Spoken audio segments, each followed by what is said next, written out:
All right, welcome back. How are you guys doing? I'm good. And today we are going to do a pretty funky question. I actually like it a lot. It's called remove zero-sum consecutive nodes from linked list. It's kind of a mouthful, but yeah, let's read it and see what the question is asking. So given the head of a linked list, we repeatedly delete consecutive sequences of nodes that sum to 0 until there are no such sequences. After doing so, return the head of the final linked list. So, for example, here we have an input. Head is 1, 2, minus 3, 3, 1. And then the output would be 3, 1. The reason why is because if you sum this subsequence, it becomes 0. So 1 plus 2 minus 3 equals 0. So we could take that out and then we have that.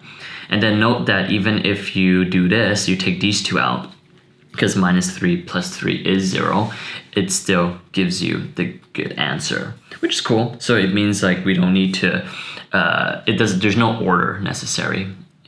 Once you've removed all of them, it is okay. Same thing here, we could look at another example. They remove these ones so that it has 1, 2, 4. Then these guys, they remove all 4 of these numbers, because 2, 3 gives 5, and then minus 3 minus 2 gives minus 5. Together it gives 0. All right, cool. So how do we think about these kind of problems? Well, first think about, let's see, how do you do it? How would you do it if it was maybe an array? Like, let's just remove the linked list for now and think about how would we do this question if it was an array.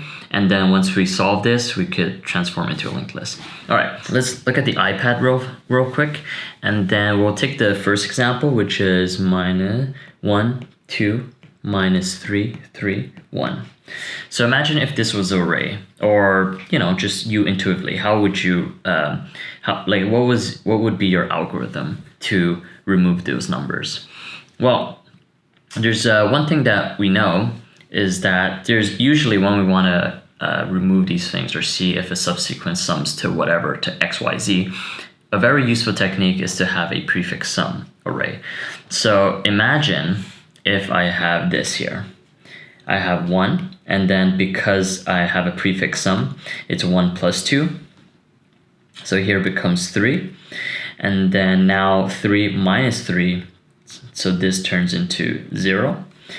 And then I have, and here I have 3 right here. And then the prefix sum continues, 4. So here is the actual array. Let's move it a little bit. And here is the prefix sum, right? So now you see that this is the array and this is the prefix sum. And we know that from the examples, from the examples over there, we saw that we wanted to remove these guys, right?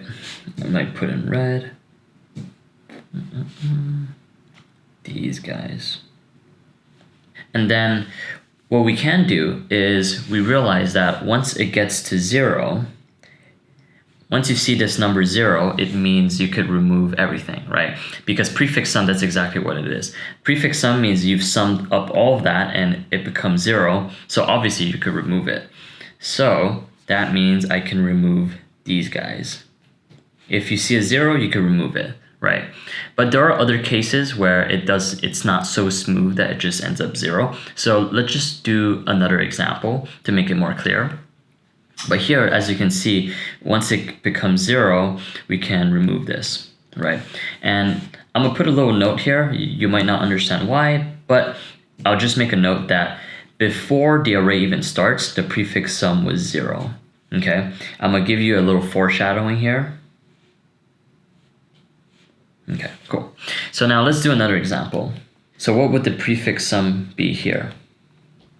The prefix sum would be, like I said, starts with 0, and then it's 1, 3, and then 3 plus 3, 6, 3 plus 3, 6, and then minus 3, so it's 3, and then plus 4, which is 7. So that's the prefix sum. So we know that from the example that we saw, we have to remove these guys, right? So if you look at it, do you see a pattern of what you should remove and then what makes sense to remove? So without giving too much away, I'm gonna make another arrow here for foreshadowing, and then back to the other example, foreshadowing, right? In case you don't know exactly what's going on, let me do another example, which is the third example, okay? 1, 2, 3, minus 2, and then the prefix sum starts with 0, and then the 1, 3, 6 minus 3 is 3, and then minus 2 is 1. Okay, cool. And then here, what we can remove is we can remove all these guys. And I'll draw a little arrow for foreshadowing. So I'm pretty sure you understand the algorithm now. It's once you calculate the prefix sum, if you go through it and you see a prefix sum that you've already seen, so what we can do is maybe have a hash map. Imagine if we have a hash map of like a bunch of like numbers that we've already seen. We've seen 1, we've seen 3, we've seen 6, and then we've seen 3 again. And then what we can do is we can remove these guys, aka these guys. And then once we see the 1s again, we can remove these guys, right? Same thing over here on the second example. We look at the prefix sum, we see 1, we see 3, we see 6, we see 3 again. So what we can do is we remove everything excluding the one that starts. We remove these guys, right? Same thing over here on the first one. But instead, like in the beginning, your prefix sum is 0, right? So you can remove this whole thing because you have a matched one here. So the reasoning behind this is it makes a lot of sense, right? Because once your prefix sum is a certain number, imagine if it's imagine if I draw a graph. This is your prefix sum number. Imagine if this is your prefix sum, and then it usually goes like this, and then if it goes like this, right, or something like that. So then if you've seen this number already, then it means that the number that you've gained here, imagine if it's like plus 5, then you'll lose it here also, minus 5, which means that the sum of this, the sum of all that, should be 0. That's essentially what you're doing with the prefix sum, right? So imagine if this is your prefix sum, and then here you would have like, okay, plus 1, plus 1, plus 1, and then negative 1, negative 1, and then you could just remove like whatever's in between, right? I'm not sure if that graph was actually useful, but basically, I think you guys understand. So how would we do this in a linked list? Okay, let's draw a linked list using the middle example. So we have 1. Now we can make a dummy node here.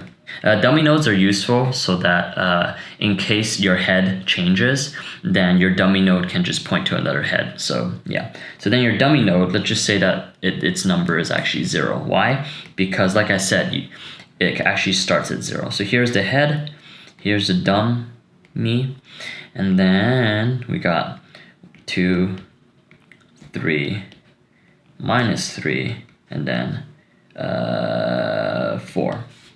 Right? So what can we do? What we can do is we have a data structure. We're going to use a hash map, but an ordered hash map. I'll tell you why later on. It's to make sure that it's ordered so you could pop some stuff up. So the algorithm goes as so, right? First, we have a current node. Imagine this is current. This is our pointer. And then what we want to do is we want to iterate through that, right? And then every time you iterate, there's 2 things that can happen. The first thing is that you've never seen the node before. If you've never seen the node before, then and we also have the prefix sum. Prefix sum, which is just a variable. Right now it's 0. Yeah, so every time you've never seen this prefix sum, you just add it to it. So for example, this dummy node, we're going to have this guy. So on our hash map, the keys are the prefix sum. So keys is prefix, and then value will be the node, right? Okay, so let's say this is the hash map. So the first thing we do is we have prefix sum 0. Okay, cool. And then the node would be this node, right? So I'm just gonna actually draw the node so it's actually so it's visible and understandable. All right, cool. And then current will now go to the second one. Okay, I'm gonna move this guy. I'm gonna write PS instead of, okay, PS equals, this is 1 now. PS equals 1 because now you have this guy, right? PS1, have we ever seen it before? No, 1. And then what's the node? This is the node. And then we go to the second one.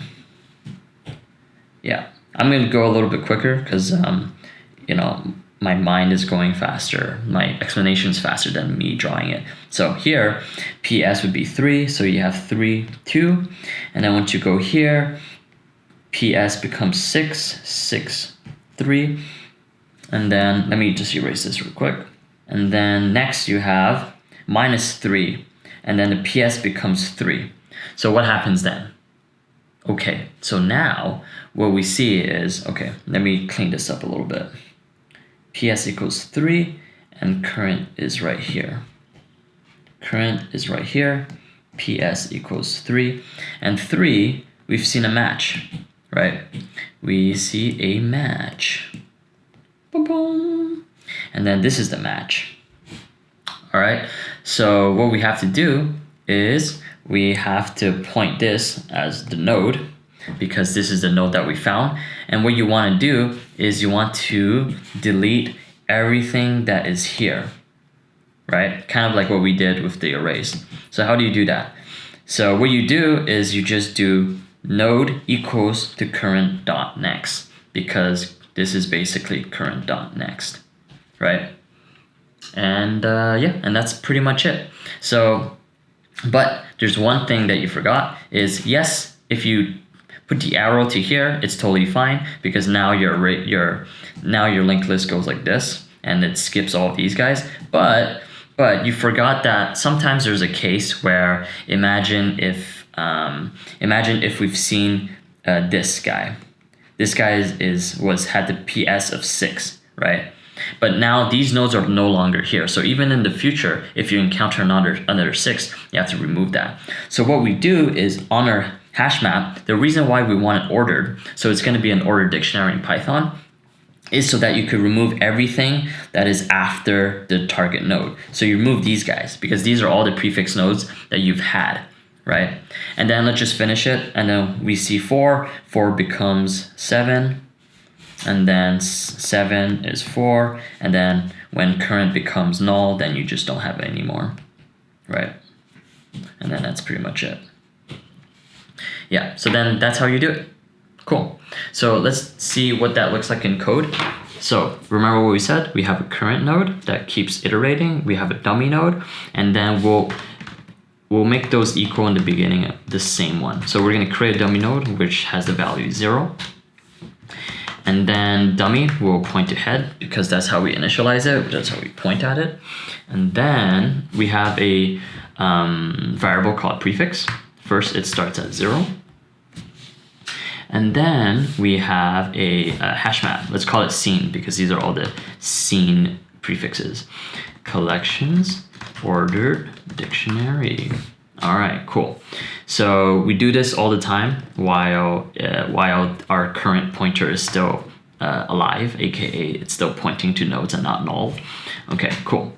And then every time we just update the prefix. So we do this. We add the value of the current node. And then there's 2 cases. If the prefix is not in the hash map, then that's very easy. What we do is we just add it to our hash map. And then else, this is the hard part. This is when it is in the hash map. So what we want to do is, we want to create this node first, which is from back on the iPad. It's the green node that we did. Node equals scene.prefix. That means you're looking at the hash map, given the prefix to get that node that you want. And then what we want to do is we want to point that node to the currents next, because remember when we did the arrow thing, so node dot next equals current next. And then what you want to do is you want to pop off all of the ones, all of the values in the hash map such that you get to the node that you were seeking. So how do you do that? This is a little bit funky because it's like Python, but basically intuitively what you want to do is you want to pop all of the values until the prefix is the one that you care about, right? And then you don't pop that off. So it seems kind of dumb here, but let me just explain what this is. Okay. So here, scene, that's our dictionary. And then I want the keys of the dictionary, right? Because I want the prefix. And then I need to transform into a list so that I could take the latest element that I put in. So while the latest element on the hash map is not the prefix, then I want to pop it off. Then I just pop, right? And then that's pretty much it. And then, yeah, and then we have to continue moving the current pointer. And then at the end, you just return the dummy next. And that's pretty much it. And then you run your code. It's getting dark. Okay, you run your code. All right, this works. We submit it. Come on, baby. Show me the money. All right, and it works. Awesome, cool. So yeah, so that's pretty much how you do it. And if we think about the time complexity, that this is linear because we loop it through once, the current. And then you might say like, oh, there's another loop here, but you have to think about it. How many items can we pop off? You know, because this loop it's only to pop off the items from the hash map. And how many items are there maximum? There are n of that maximum. The reason why is because the only elements that you're gonna put into that hash map are the ones that are already in the linked list. So you won't ever do this operation more than n times. And then, yeah, and then you just go through it. So it's O of n. And then in terms of space complexity, because you need the ordered dictionary, that's O of n also, because that's the max you can put is all of the elements in there. So that's pretty much it. Hope you learned a lot. Thank you so much for watching, and see you at the next one.